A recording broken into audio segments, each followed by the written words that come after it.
Hello friends, welcome to மக்கள் சேவை channel. இன்றைக்கி நம்ம ஒரு முக்கியமான இன்ஃபர்மேஷன் பற்றி தான் பார்க்க போகிறோம். அதாவது மகளிர் உரிமை தொகை திட்டம் குறித்து பட்ஜெட்டில் முக்கிய அறிவிப்பை வெளியிட்டிருக்காங்க.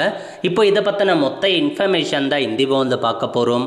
இந்த வீடியோ ஸ்கிப் பண்ணாமல் ஃபுல்லாக பாருங்கள். அது மட்டுமல்ல, இந்த வீடியோ நிறைய பேருக்கு ஷேர் பண்ணுங்க. ஓகே, அதாவது தமிழகத்தில் பட்ஜெட் தாக்கல் இன்றைக்கி நடைபெற்றுச்சுங்க.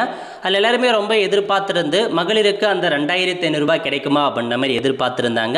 இப்போ என்ன அப்டேட் கொடுத்துருக்காங்க அப்படின்னா, இந்த மகளிர் உரிமை தொகை, அதாவது கலைஞர் மகளிர் உரிமை தொகை திட்டம் மூலமாக 1000 ரூபாய் இப்போ எவ்ரி மந்த் அனுப்புகிறாங்க. அந்த திட்டத்தோட பெயரை நீக்கியிருக்காங்க. ஸோ கலைஞர் மகளிர் உரிமை தொகை திட்டத்துக்கு பதிலாக மகளிர் உரிமை தொகை திட்டம் அப்படின்ற மாரி பெயர் வச்சு அதுக்காக நிதி ஒதுக்கீடு செஞ்சுருக்காங்க. பாருங்க, 14,414 கோடி ரூபாய் நிதி ஒதுக்கீடு செஞ்சு இதில் அவங்களுக்கு அப்டேட் பண்ணியிருக்காங்க இந்த பட்ஜெட்டில். ஸோ அதனால் உங்களுக்கு பார்த்தீங்கன்னா அப்படின்னா 2500 ரூபாய்க்கான அப்டேட் இல்லை. அடுத்த ஒரு 2 வருஷத்துக்கு இந்த ஸ்கீம் கண்டிப்பாக இம்ப்ளிமெண்ட் பண்ண மாட்டாங்க. அடுத்த 2 வருஷத்துக்கு உங்களுக்கு மாதம் 1000 ரூபாய் மட்டும்தாங்க கிடைக்க போகுது. அதனால் ஆல்ரெடி 1000 ரூபாய் வாங்கிட்டு வரீங்க அப்படின்னா அது கண்டினியூவாக உங்களுக்கு கிடைக்கும் அப்படின்ற மாதிரி தெரிவிச்சிருக்காங்க. இதுதான் உங்களுக்கான இன்ஃபர்மேஷன். ஸோ நிறைய பேருக்கு தெரியப்படுத்துங்க. அடுத்த ஒரு நல்ல சந்திப்போம். நன்றி, வணக்கம்.